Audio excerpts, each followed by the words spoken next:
Dime tu verdad, nadie me está sacando. No sabes cómo estoy sufriendo, solo lo tengo que decir.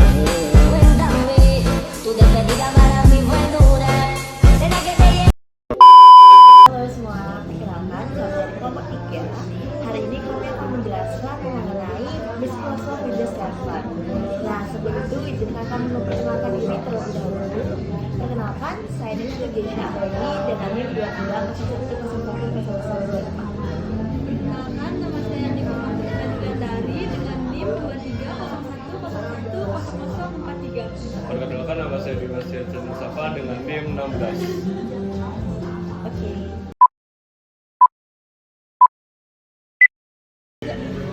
Oke teman-teman, di sini saya akan menjelaskan apa sih pengertian dari Microsoft Windows Server ini. Nah, jadi Microsoft Windows Server ini adalah suatu merek atau brand yang dibuat oleh Microsoft sendiri. Nah, jadi seperti kayak sistem operasi server yang dikembangkan oleh Microsoft Corporation yang mendukung manajemen tingkat enterprise, penyimpanan data seperti aplikasi dan komunikasi. Nah, Windows Server ini berperan sebagai server atau data center yang berperan dalam pengelolaan jaringan server.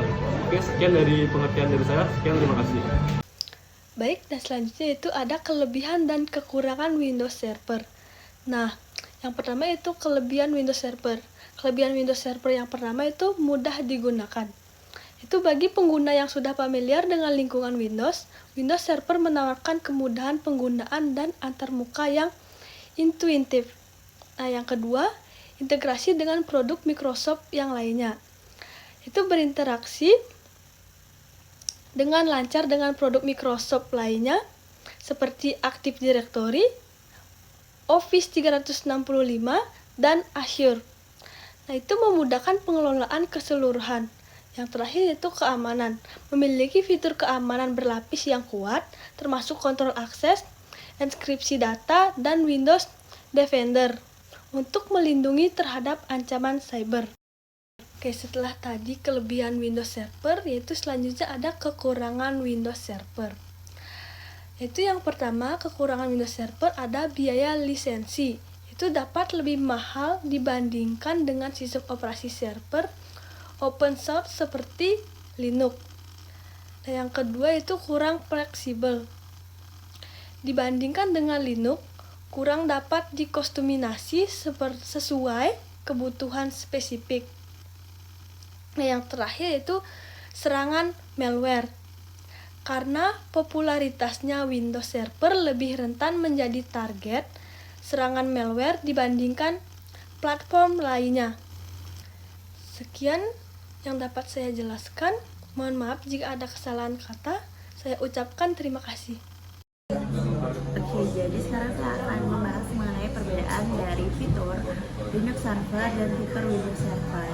Nah, yang pertama ada pada fitur biaya, di mana Windows Server memiliki biaya yang berbayar dengan lisensi berdasarkan jumlah pengguna atau perangkat.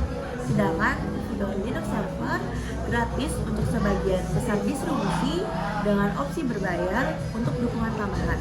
Lalu ada pada kemudahan penggunaan, di mana Windows Server antarmuka yang intuitif mudah digunakan bagi pengguna Windows. Sedangkan Linux Server kurva belajar yang lebih curam sehingga lebih cocok untuk pengguna yang paham teknologi. Lalu ada pada integrasi, di mana Windows Server integrasi yang mulus dengan produk Microsoft lainnya. Sedangkan Linux Server kurang terintegrasi dengan produk Microsoft, tetapi kompatibel dengan banyak alat open source. Lalu yang terakhir ada pada keamanan, di mana Windows Server fitur keamanan berlapis yang kuat termasuk Windows Defender. Sedangkan Linux Server di mana keamanan yang kuat melalui komunitas open source dan update rutin. Sekian penjelasan mengenai perbedaan. Terima kasih. Oke, sekian dari penjelasan dari kelompok kami atas pemaparan materi dari videonya itu tentang Microsoft Windows Server. Mohon maaf apabila ada salah kata. Kami ucapkan terima kasih. Video 3.